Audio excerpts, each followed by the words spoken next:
Estás escuchando el libro El manuscrito del purgatorio. Si me voy al purgatorio, tú me sacarás de allí. Era una broma que solía hacerle Sor María Gabriela a Sor María de la Cruz. Durante 16 años, Sor María Gabriela, fallecida en 1871, visitó constantemente a Sor María de la Cruz, entablando entre ellas un diálogo constante. La muerta fue respondiendo a las numerosas preguntas que le hacía su hermana en vida, quien tuvo la feliz idea de escribir todo lo que escuchaba. Así es como surge este manuscrito, en cuyas páginas encontraremos un testimonio sobre la realidad del purgatorio, sobre el momento de la muerte y el juicio. Pero es sobre todo una auténtica guía para alcanzar la santidad y tener vida interior, de alguien que contempla la vida terrena ya desde la eternidad. Nos invita a todos a comprender mejor el gran amor que nos tiene Dios y la gran cantidad de gracias que derrama sobre nosotros. Escuchemos con atención. Sor María de la Cruz. Sor María entró en el convento de las Agustinas de Balognés en el año 1858. 13 años más tarde, en 1871, sobrevino en la ciudad una grave epidemia que se cobró muchas víctimas, entre ellas a una religiosa de 36 años, Sor María Gabriela. Así lo cuenta Sor María de la Cruz. Cuando me curaban, me comunicó una religiosa anciana de Balognés llamada Gertrudis, que hacía pocas horas que Sor María Gabriela había sido arrancada de esta vida. Tal acto de abnegación, añadió la misma religiosa, quizá le haya merecido la salvación eterna. De hecho, aquella religiosa no era muy perfecta, sobrenaturalmente hablando, y Sor María de la Cruz le regañaba por ello con frecuencia. Aquella religiosa solía responder con la misma cantinela: bueno, si me voy al purgatorio, tú me sacarás de allí. Sor María de la Cruz nunca pensó que eso fuera a ocurrir. En noviembre de 1873, estaba Sor María de la Cruz en su celda cuando escuchó de repente unos gemidos prolongados. Dio un grito y preguntó llena de miedo: ¿quién eres? Me aterrorizas. Sobre todo te pido que no te aparezcas, pero dime, ¿quién eres? No obtuvo ninguna respuesta e impresionada fue a hablar con la superiora, su tía, quien no se mostró sorprendida en absoluto. Le dijo sencillamente: es un alma del purgatorio, rogaremos por ella. Así hicieron, pero sin resultado.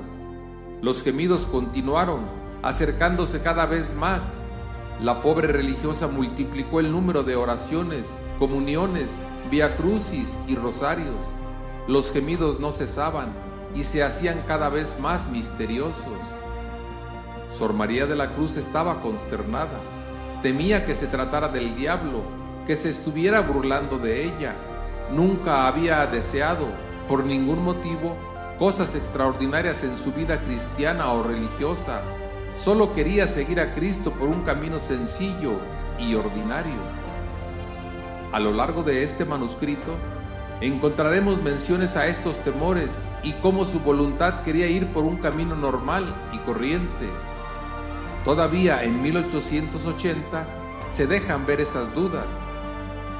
Por fin, el 15 de febrero de 1874, 3 meses después de escuchar los primeros gemidos, una voz muy conocida se hace escuchar: no tengas miedo, soy Sor María Gabriela, tú no verás mis sufrimientos. Aquella alma en pena le hace saber a su antigua compañera que, dado que había menospreciado con frecuencia sus consejos, ahora tendría que multiplicar sus visitas para ayudarle a santificarse. Entraba en el plan divino que fuera Sor María de la Cruz, por su santidad de vida, quien debiera aligerar y finalmente liberar a aquella que le había hecho ejercitar tanto la paciencia. Durante 17 años, hasta noviembre de 1890, Sor María Gabriela visitó constantemente a Sor María de la Cruz, entablando entre ellas misteriosas conversaciones. Sor María de la Cruz decidió ponerlas por escrito en este manuscrito. Valor del manuscrito.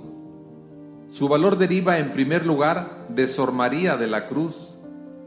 Todos los que la conocieron atestiguan, sin ninguna nota discordante, que nunca dejó de practicar todas las virtudes cristianas y las de la vida religiosa, hasta el heroísmo. Como directora del internado, gozó sobre las alumnas de un gran ascendiente moral, de modo que muchas de aquellas coincidían en afirmar que sus palabras y sus acciones tuvieron sobre ellas un influjo profundo. La consideraban una santa. Todos los que la conocieron afirman unánimemente que Sor María de la Cruz estaba dotada de un juicio recto, de una inteligencia muy viva, contaba con una buena cultura, estaba perfectamente equilibrada y tenía un gran sentido común. Nunca deseó caminos extraordinarios, al contrario, los evitaba. Así llegó a pensar que lo que le sucedía era una trampa del diablo. Sin embargo, a pesar de su oposición a las apariciones, se aprovechó profusamente de ellas para su progreso espiritual.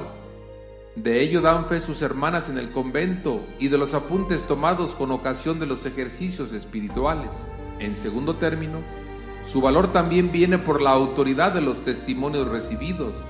Su director espiritual, el padre Prevel, de los padres de Pontigui, más tarde superior general de su congregación, estaba exactamente informado de las comunicaciones que Sor María de la Cruz tenía con su antigua compañera. Esto queda confirmado por una carta fechada el 4 de noviembre de 1912 desde la ciudad inglesa de Hitchin.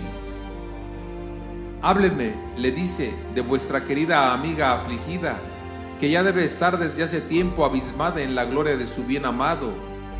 ¿Os ha abandonado ya? ¿O todavía os consuela en los desánimos? ¿Ha seguido escribiendo sus comunicaciones? Por mi parte, he conservado preciosamente las anteriores y las he releído no pocas veces». Está claro que consideraba esas apariciones como algo serio, y es presumible que no lo juzgaría así de no existir buenas razones. Estos son otros testimonios importantes. El del canónigo Dubox, ex superior del Seminario Mayor de Valleus y promotor de la fe en el proceso canónico para la beatificación y canonización de Santa Teresita del Niño Jesús.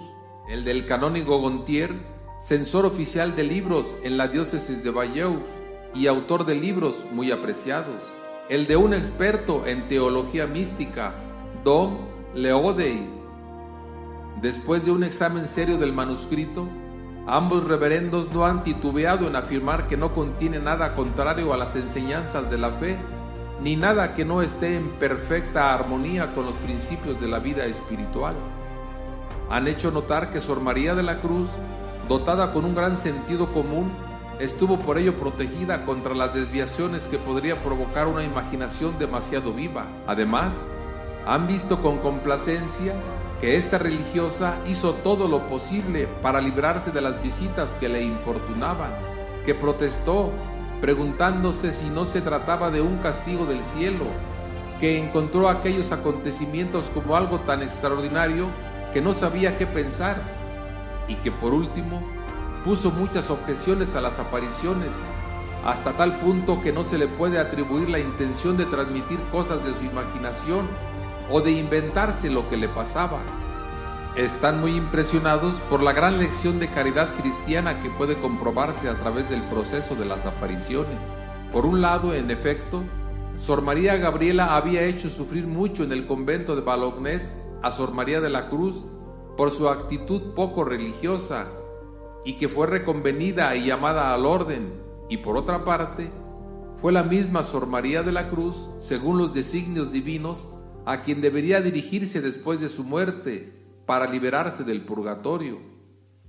También son impresionantes los progresos realizados por Sor María de la Cruz en la obra de su santificación. En una palabra, estos eminentes teólogos han concluido de modo unánime que el manuscrito de Sor María de la Cruz porta en sí mismo la prueba de su perfecta autenticidad y que en consecuencia tiene pleno valor en cuanto a su contenido y en cuanto a su origen. Gracias por habernos escuchado. Nos puedes encontrar en Facebook, Telegram, YouTube como AOPD, Asociación de Oración por los Difuntos, donde estamos para servirte. Bendiciones abundantes.